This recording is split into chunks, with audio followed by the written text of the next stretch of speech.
여러분 안녕하세요. 잘 지내고 있나요? 성경 수업 드디어 마지막 시간입니다. 영상으로 마지막 시간이네요. 네, 목요일에 한 번 더 보고요. 오늘 수업 관련 내용은 마지막입니다. 교재 마지막 부분인데요. 함께 펴고 오늘도 하나님의 섭리와 역사를 인도하시는 손길에 대해서 배워보겠습니다. 기도하고 시작합니다. 하나님, 저희가 세상을 주관하시는 하나님의 손길에 대해 배울 수 있도록 도와주세요. 예수님 이름으로 기도합니다. 아멘. 오늘은 다니엘서 9장에 관한 내용입니다. 9장에는 아주 중요한 예언이 하나 나옵니다. 그동안 우리가 살펴본 것은 신상과 그리고 4마리의 동물, 짐승이었죠. 그리고 양과 염소의 비유로 나온, 그리고 뿔로도 비유되어진 내용들을 통해서 바벨론과 메데 페르시아와 그리스와 로마와 그리고 분열된 열국, 그 후에 나오는 로마 교황권, 그리고 나서 이르러 오는 돌나라에 대해서 함께 살펴보았습니다. 오늘은 그 가운데에 이 세상을 구원하기 위해 오시는 예수님이 언제 오시게 되는지, 그리고 언제 돌아가시는지 정확하게 나와 있는 성경 예언에 대해서 함께 살펴보도록 하겠습니다. 다니엘 9장의 시대적 배경은 이렇습니다. 바벨론 나라, 이 바벨론 나라가 멸망 직후 메데 페르시아죠, 곰나라. 그 나라의 총리로 다니엘이 임명됩니다. 바벨론에서 총리였던 다니엘이 또다시 메데 페르시아에서 총리가 되었어요. 왜냐하면 워낙 뛰어났던 사람이었거든요. 그래서 메데 페르시아의 총리가 되었는데, 이 다니엘이 하루에 3번씩 아침, 점심, 저녁 한 번도 빠지지 않고 기도를 했습니다. 그것 외에는 하나님께서 주신 이 총리직 역할을 최선을 다해 일하고 있었죠. 그래서 메데 페르시아의 다리오 왕이 굉장히 다니엘을 총애했습니다. 사랑했어요. 믿음을 줬었죠. 그래서 이 총리 아래 또 다른 3명의 총리가 있었는데, 이 3명의 총리를 도와준 부총리 격이겠죠. 이들이 너무 다니엘을 미워했습니다. 다니엘만 없으면 우리가 이 총리, 가장 높은 총리 자리에 오를 텐데 어떻게 하면 이 다니엘을 없앨 수 있을까? 각자 고민을 하기 시작했습니다. 좋은 아이디어가 생각났어. 그게 뭐냐면 앞으로 왕 외에 다른 신들에게 기도하면 그 사람을 사형하자, 죽이자라고 아이디어를 냈습니다. 왜냐하면 여러분 알다시피, 좀 전에 얘기했다시피 다니엘은 하루에 3번씩 뭐 했다 그랬죠? 기도했어요. 누구에게 기도했을까요? 왕에게 기도했을까요? 아니죠. 네, 이스라엘의 하나님 여호와께 하루에 3번씩 기도했어요. 근데 이 사실을 모르는 다리오 왕은 그들이 가져온 그 법안을 도장을 꽉 찍으면서, 그래, 기분 좋다, 나 빼고 다른 신들에겐 기도하지 않는다니 마치 내가 신이 되는 것 같구나 하하하 하면서 좋아하면서 그 법안을 통과시켜 버렸습니다. 그리고 그 법안을 어기는 모든 자들은 사자굴의 사자밥이 되도록 한다라고 말해버리는 것이죠. 이 얼마나 어리석은 일입니까? 근데 여러분, 한 가지 생각해 봐야 될 건, 다니엘이 과연 그 법안을 보고서도 다니엘은 기도했을까요? 안 했을까요? 여러분 어떻게 했을 거라고 생각하십니까? 여러분이라면 어떻게 하시겠습니까? 골방에 들어가서, 아니면 아무도 안 보는 데서 이렇게 기도해도 되지 않을까요? 그러면 못 보니까요. 다니엘은 그렇게 하지 않았습니다. 평상시처럼 문을 활짝 열고 예루살렘을 바라보고 하나님께 기도를 드렸습니다. 그 사실을 본 사람들은, 부총리들은 굉장히 기분 좋았어요. 그래서 당장 왕에게 달려갔죠.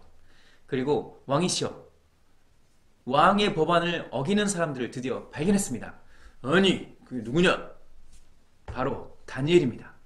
왕이 너무 슬펐습니다. 왜냐하면 다니엘을 너무 아꼈거든요. 그리고 이 3명의 총리들이 아주 나쁜 계략을 꾸몄다라는 것을 그때 알게 됐어요. 그리고 우리가 아는 것처럼 다니엘이 사자굴에 들어갔지만, 그 사자굴에서 하나님께서는 천사를 통해 다니엘을 지켜주셨고, 다시 그 다음날 끄집어내고 그 3명의 총리들과 그의 가족들을 다 사자굴에 넣어서 사자밥이 된 이야기를 알고 있을 것입니다. 그런데 한 가지 질문은 도대체 다니엘은 왜 그렇게 목숨 걸고 기도했을까요? 왜 그렇게 목숨 걸고 기도했는데 그 기도의 내용이 무엇이었을까요? 그것이 바로 다니엘 9장의 내용입니다.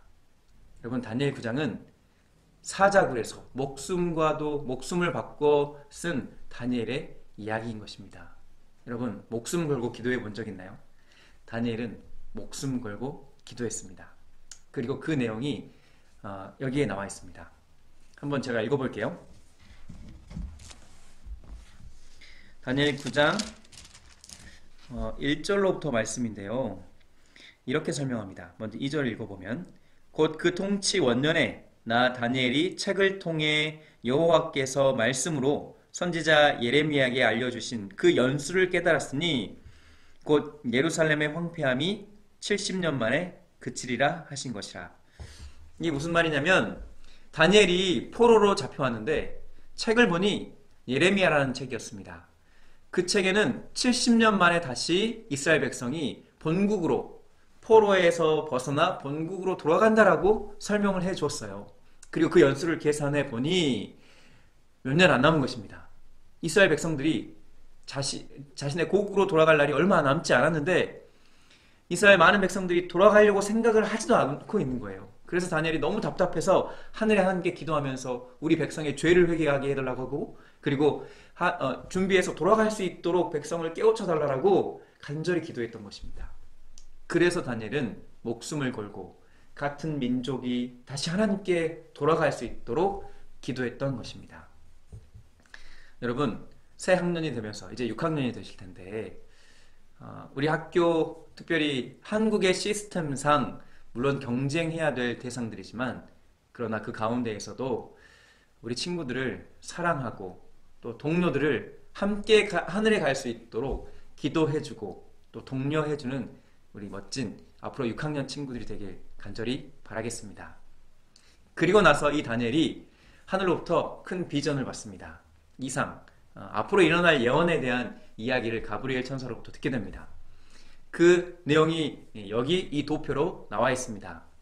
성경을 보면 좀 어려울 것 같아서 도표로 가져왔는데요. 여기에는 아주 중요한 예언 해석이 하나 나와 있습니다. 그것은 예수님이 언제 이 땅에 오시고 예수님이 언제 돌아가실 것인지에 대해서 나와 있는 것이에요. 시작은 이렇습니다. 예루살렘을 중건, 다시 말하면 무너졌던 예루살렘이 다시 회복되는 그때로부터 70주, 그러니까 70 곱하기 7, 491, 1일이 1년이라고 우리가 배웠으니까요. 490년 후에 예수님께서 이 땅에 오실 것을 설명해 주셨어요. 정확히 얘기하면 69주입니다. 480 몇 년일까요? 487 빼니까 3년, 네, 483년이 되는 거죠. 이걸 하나님께서 알려주시고 그 연수를 계산해 보라고 말씀하신 거죠.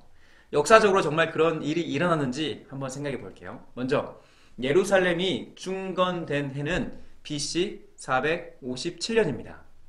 역사책에 나와 있고요.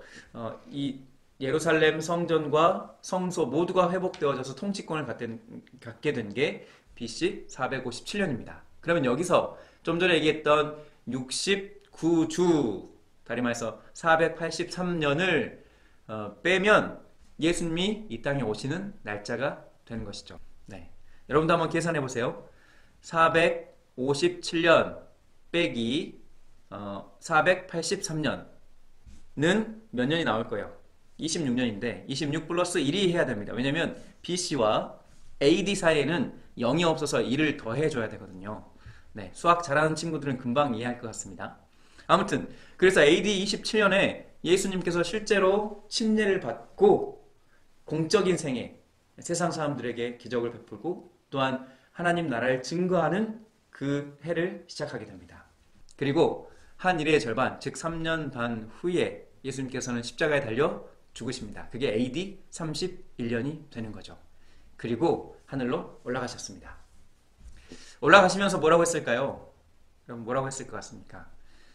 그 아주 중요한 내용은 요한복음 14장 1절로 3절에 나와 있는데요. 나중에 여러분이 꼭 성경책을 찾아보시면 좋겠습니다. 거기에는 내가 다시 와서 너희를 하늘나라로 다시 데려가겠다라고 약속하고 있답니다. 그것을 성경 언어로 재림, 예수님이 다시 오신다라는 표현을 사용하고 있어요. 그래서 우리가 믿는 교회가 재림 교회라고 불린답니다. 아무튼 이제 다니엘서 9장의 내용을 가늠하면서 여러분, 이처럼 하나님께서는 우리에게 미래를 알 수 있도록 미리미리 알려주셨습니다. 마치 다니엘에게 예수님이 언제 이 땅에 오시고 죽으시고 하늘로 올라갈 것인지 알려준 것처럼 앞으로 일어날 일, 다시 말해 예수님이 언제쯤 오실지도 예언해 놓으셨어요. 그게 요한계시록에 잘 나와 있고요. 마태복음 24장과 25장에 나와 있는데요. 이 내용은 여러분들 목사님께 또는 나중에 학교에 6학년으로 와서 함께 배웠으면 좋겠습니다. 그동안 수고하셨고요. 기도하고 마치도록 하겠습니다. 하나님, 저희에게 성경을 주시고 그래서 그 가운데 세상 역사를 주관하시는 예수님을 볼 수 있게 해주셔서 감사합니다. 이처럼 정확하고 확고한 약속과 또한 계획이 있는 이 성경을 우리가 바라보며 하나님에 대해 조금 더 믿음을 가질 수 있도록 도와주세요. 또한 앞으로 6학년이 되어서도 건강하고 또 씩씩하고 또 아름다운 6학년으로 자라게 도와주시기를 예수님 이름으로 기도합니다. 아멘.